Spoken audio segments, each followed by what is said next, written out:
يا أيها الذين آمنوا أطيعوا الله وأطيعوا الرسول وأولي الأمر منكم فإن تنازعتم في شيء فردوه إلى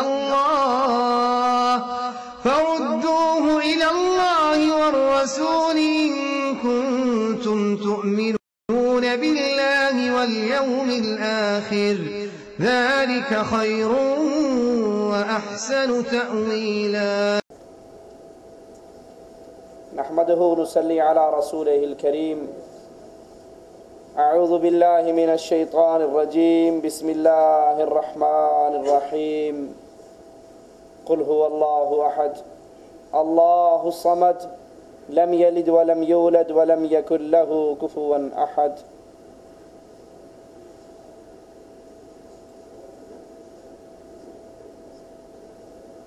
مسلمان اس وقت مختلف طرح کے دشمنوں کے گھیرے میں ہے. بہت سے فتنے اندھیری رات سے بھی سیاہ فتنے مسلمانوں کے اوپر چڑھ دوڑ رہے ہیں. ان فتنوں میں ایک بہت بڑا فتنہ جنہوں نے ہمارے گھروں کو برباد کیا، ہمارے عقیدوں کو برباد کیا، ہمارے مال اور ہماری عزتوں کو بھی برباد کیا. یہ فتنہ نجومیوں کا فتنہ ہے. گلی گلی پہ، شہر شہر میں علم نجوم کے دعوے دار، دست شناسی کے دعوے دار، ستاروں کے علم سے اپنا تعلق جوڑنے والے کہیں غیب کی خبریں بتاتے ہیں، کہیں اطلاعات دیتے ہیں، اور حقیقت میں یہ شیطان کے کارندے ہیں جو مسلمانوں کی عقیدے کو بگاڑ رہے، ان کے معاشرے کو برباد کر رہے. آئیے ذرا علم نجوم کے متعلق کچھ معلومات حاصل کرتے ہیں. شیخ الاسلام ابن تیمیہ رحمۃ اللہ علیہ فرماتے ہیں احوال فلکیہ کے ذریعے زمین پہ ہونے والے کاموں کا استدلال کرنا علم نجوم کہلاتا ہے. ستاروں کا علم آپ نے اکثر دیکھا ہوگا. انڈیا کا تو ہمیں علم نہیں، پاکستان کے سنڈے میگزین کو ہم نے اکثر اٹھا کر دیکھا ہے. اس میں اشتہارات چھپتے ہیں آپ کا یہ ہفتہ کیسے گزرے گا، آپ کے معاملات کیسے رہیں گے، اس ہفتے کے اندر کیا کیا فائدہ ہوگا، کیا کیا نقصان ہوگا. یہ ساری چیزیں حاصل کہاں سے کرتے ہیں؟ ان نجومیوں کے دعوے کے مطابق ہم ستاروں سے یہ علم حاصل کرتے ہیں، اور اس علم سے شریعت منع کرتی ہے. یہ علم حقیقت میں علم غیب کا دعویٰ ہے. غیب کی باتیں، چھپی ہوئی باتیں یہ بتاتے ہیں. ہواؤں کا چلنا، بارش کا برسنا، قیمتوں کا بڑھنا چڑھنا، سفر کا اچھا برا ہونا، رشتوں کا بھلا برا ہونا، ان تمام باتوں کے اندر کچے عقیدے کے مسلمان، بے علم مسلمان جو شریعت سے دور، اللہ کی وحدانیت، عقیدہ توحید میں پختگی سے دور، وہ ہر مسئلے کے اندر، اور اب تو باقاعدہ طور پر ٹیلی ویژن پر ایسے چینل موجود ہیں، ایسے چینل کام کر رہے ہیں جن کو ٹیلی فون کیا جاتا ہے، وہ انسان کی ماں کا نام پوچھتے ہیں شیاطین کے ذریعے، اس کے معاملات کی کوئی سچی جھوٹی خبریں دیتے ہیں، اور ان کا دعویٰ یہی ہوتا ہے کہ ہمارا تعلق علم نجوم سے ہے، ہم ستاروں سے یہ علم حاصل کرتے ہیں. اور ان کا دعویٰ ہے کہ ان ستاروں کا اثر زمین کے اوپر پڑتا ہے، جس سے زمین میں جو کچھ ہوتا ہے ہم اس کا اندازہ لگا لیتے ہیں، اور حقیقت میں یہ اللہ عز و جل کے علم غیب کے خزانے پر دست درازی کے مترادف ہے. ستاروں کا علم 3 طرح کا ہے. ایک علم جس پر پوری امت کا اجماع ہے کہ یہ علم حاصل کرنا کفر ہے، اس کا عالم کافر ہے، اس علم سے مراد یہ عقیدہ رکھنا کہ اس دنیا میں جو کچھ ہو رہا ہے یہ سب ستاروں اور روحانیات کی تاثیر کا مرکب ہے.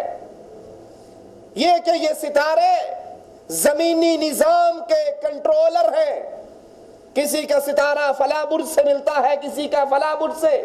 اب جو کچھ ہوتا ہے آپ نے اکثر سنا ہوگا، اجی کیا بتائیں آج کل اس کا ستارہ گردش میں ہے، اس کے دن بڑے پتلے ہیں، حالات بڑے خراب ہیں. کیوں بھائی کیا ہوا؟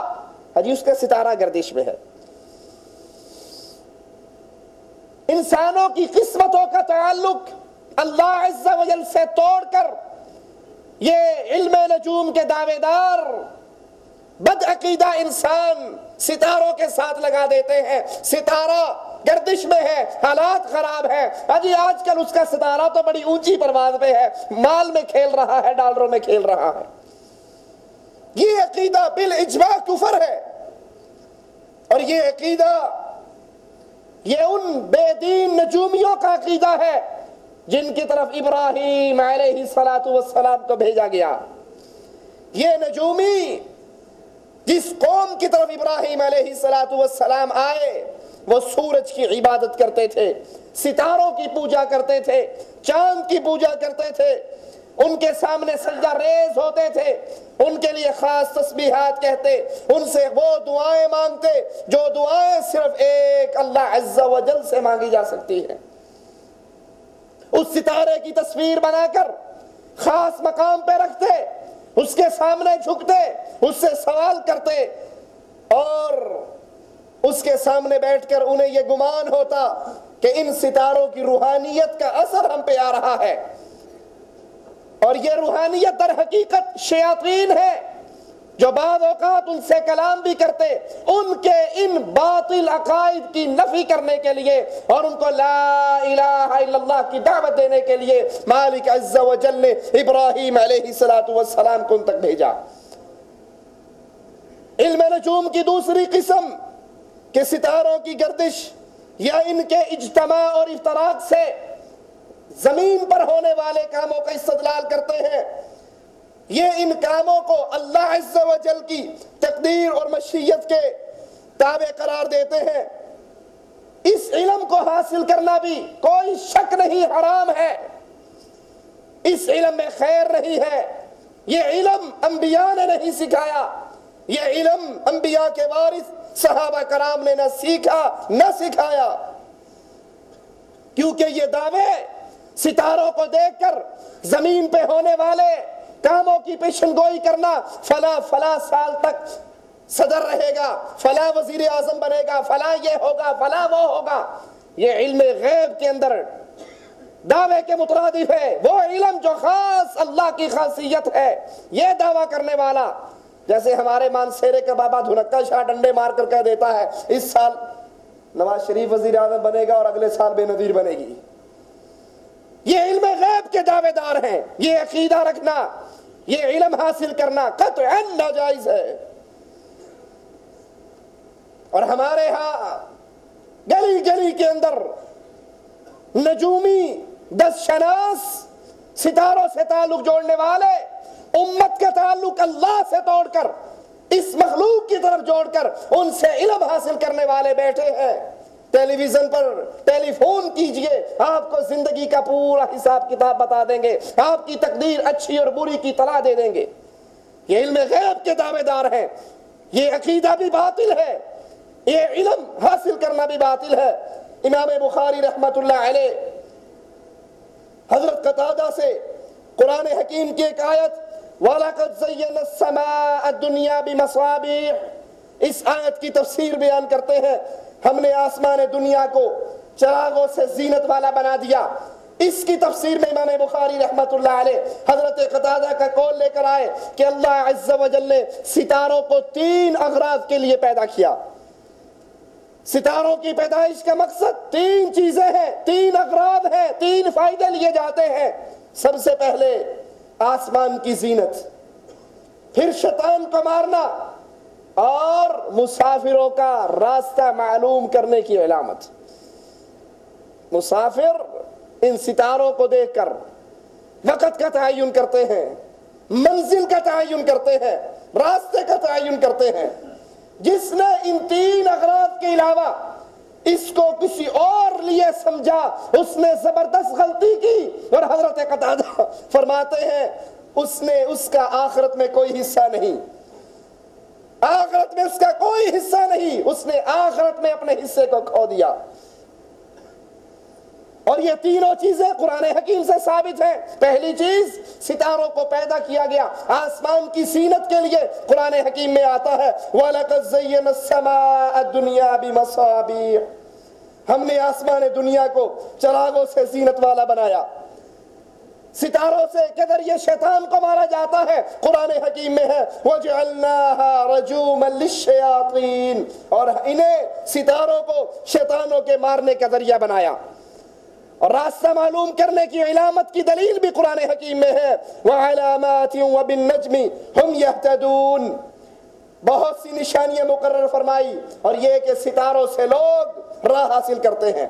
ایک اور مقام پہ مالک عز و جل فرماتا ہے وَهُوَ الَّذِي جَعَلَ لَكُمُ النُّجُومَ لِتَهْتَدُوا بِهَا فِي ظُلُمَاتِ الْبَرِّ وَالْبَحْرِ، اور ایسا ہے جس نے تمہارے لیے ستاروں کو پیدا کیا تاکہ تم اس کے ذریعے اندھیروں میں، خشکی میں، دریا میں راستہ معلوم کر سکو۔ ستاروں کی تخلیق کی یہ تینوں اغراض، یہ تینوں مقصد اللہ عز و جل کے قرآن حکیم میں موجود ہیں۔ ایک امام حضرت قتادہ کے اس قول پہ تبصرہ کرتے ہوئے کہتے ہیں کہ یہ تو ٹھیک انہوں نے کہا کہ جس نے اس کے علاوہ کسی اور مقصد کے لیے ستاروں کو استعمال کیا اس نے غلطی کی، لیکن ان کا یہ کہنا کہ اس نے اپنا آخرت کا حصہ ضائع کر دیا یہ بہت چھوٹا حکم ہے۔ حقیقت یہ ہے کہ ایسے عقیدے کا حامل وہ کافر ہو جاتا ہے جو ستاروں کی آثار کی وجہ سے دنیا میں انقلاب کو دیکھتا ہے، غیب کی باتوں کی اطلاع دیتا ہے، ستاروں سے وہ علم حاصل کرنے کا دعوے دار ہے جس کی دلیل نہ قرآن پاک میں ہے نہ رسول اللہ صلی اللہ علیہ وسلم کی حدیث میں۔ اگر یہاں یہ سوال کیا جائے کہ بعض دفعہ نجومیوں کی باتیں، پیشندوئی کرنے والوں کی باتیں کچھ نہ کچھ تو سچ ثابت ہو جاتی ہیں، تو یہ وہ کاہن ہے، یہ وہ شیاطین ہے جو ان کی طرف القاء کرتے ہیں ایک سچ اور 100 جھوٹ ملا کر وہ عوام کے اندر ان باتوں کو مشہور کر دیتے ہیں۔ بعض نجومی علم نجوم کی دلیل کے لیے قرآن پاک کی یہ آیات بیان کرتے ہیں وَعَلَامَاتٍ وَبِالنَّجْمِ هُمْ يَهْتَدُونَ، کہ ہم نے بہت سی نشانیاں مقرر کی اور ستاروں سے لوگ راہ حاصل کرتے ہیں۔ استدلال یہ کرتے ہیں کہ ستاروں کو علم غیب کی ایسی علامات قرار دیا گیا ہے۔ جواب یہ ہے کہ اس آیت کا یہ مقصود ہرگز نہیں، اس آیت کا یہ مقصود ہرگز نہیں کہ ستاروں کو علم غیب حاصل کرنے کا ذریعہ بنایا گیا، نہیں، بلکہ یہ عقیدہ باطل ہے۔ علم غیب صرف اللہ عز و جل کی صفت ہے، جب چاہتا ہے اپنے نبی پر وحی کر کے جس مسئلے کی اطلاع دینا چاہتا ہے اس کو بتا دیتا ہے، اور جو اللہ نہیں بتانا چاہتا نبی علیہ السلام کی زبان سے نکل جاتا ہے یہودیوں کے سوال کے جواب میں کل کو بتاؤں گا، انشاءاللہ نہیں کہا، مالک اپنی وحی کو روک لیتا ہے۔ علم غیب نہ نجومیوں کو، نہ جادوگروں کو، نہ دس شناسوں کو، نہ ستاروں سے تعلق جوڑنے والوں کو، نہ جاہل پیروں کو، یہ غیب خاصہ ہے اللہ عز و جل کا۔ جب چاہتا ہے اپنے رسولوں میں سے جس کو جو چاہتا ہے بتا دیتا ہے، اور وہ رسول اللہ کی بتائی ہوئی بات اپنی مخلوق، اپنی امت کو بتا دیتے ہیں۔ جس طرح حدیث میں آتا ہے ایک عورت ایک صحابی کا خط لے کر چلی، رسول اللہ صلی اللہ علیہ وسلم نے حضرت علی کو بھیجا، جاؤ فلاں کنویں پہ وہ عورت ملے گی، اس کے پاس خط ہوگا، اس سے لے کر آؤ۔ حضرت علی پہنچے، اسی کنویں پر وہ عورت ملی، اس کو کہا خط دے دے، اس نے انکار کیا، اس نے کہا میری تلاشی لے لو، میرے پاس خط نہیں ہے۔